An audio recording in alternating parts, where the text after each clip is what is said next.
दोस्तों हो आदाब, वेलकम, सत श्री अकाल।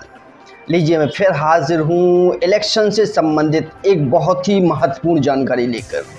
तो आज का टॉपिक है कि निविदत मत क्या होता है। निविदत मत क्या होता है, ये कैसे डलवाया जाता है और क्या क्या सावधानियां ज़रूरी हो। जानने के लिए इस वीडियो को पूरा ज़रूर देखें ताकि आप बिना किसी कठिनाई के मतदान संपन्न करवा सकें। ऐसा हो सकता है कि कोई मतदाता आपके बूथ पर मतदान हेतु उपस्थित हो और आपको पता चले कि उस मतदाता का मत पहले ही कोई व्यक्ति डालकर जा चुका है। तो ऐसी परिस्थिति में आप क्या करेंगे? तो आप सबसे पहले उस मतदाता की पहचान करेंगे जिससे आप जान सकें कि ये वही मतदाता है जिसके होने का दावा कर रहा है, यानी जिस नाम के होने का वो दावा कर रहा है। आप पहले खुद सेटिस्फाइड हो जाएं कि ये वही व्यक्ति है, और आप जब पूरी तरह से संतुष्ट हो जाएं तो आप उसका मतदान ईवीएम मशीन से ना करवाकर निविदत मतपत्र द्वारा उससे मतदान करवाएं।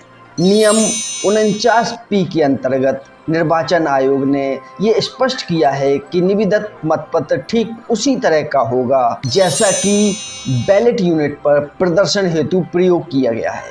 यानी जो बैलेट मशीन पर जिस सीरियल से चिपका होगा ठीक उसी तरह से होगा। और रिटर्निंग ऑफिसर प्रत्येक हर मतदान केंद्र को 20 निविदत मतपत्र उपलब्ध कराए जाते हैं। ये ठीक उसी तरह होगा जैसा कि बैलेट यूनिट में प्रयोग किया गया मतपत्र है, यानी उसी क्रम में नाम और निशान होंगे। पीठासीन अधिकारी उन मतपत्रों के पीछे अपने हाथ से निविदत मतपत्र लिखेगा।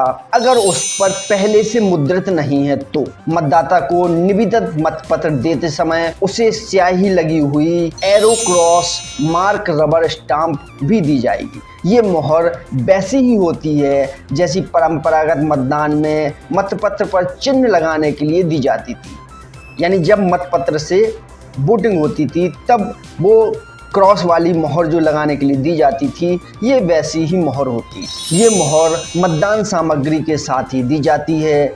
अब मतदाता मतदान प्रकोष्ठ में जाकर अपने पसंद के अभ्यर्थी के प्रतीक चिन्ह पर मोहर लगाकर मतदान करेगा। उसके बाद मतदाता मत प्रपत्र को मोड़कर मतदान कक्ष से बाहर आकर मतपत्र पीठासीन अधिकारी को सौंप देगा। आप सभी मतपत्रों को प्रयोजन के लिए उपलब्ध कराए गए विशेष लिफाफे में प्रारूप 17B में तैयार की गई सूची के साथ रखेंगे। मतदान समाप्त हो जाने पर लिफाफे को सील कर देंगे।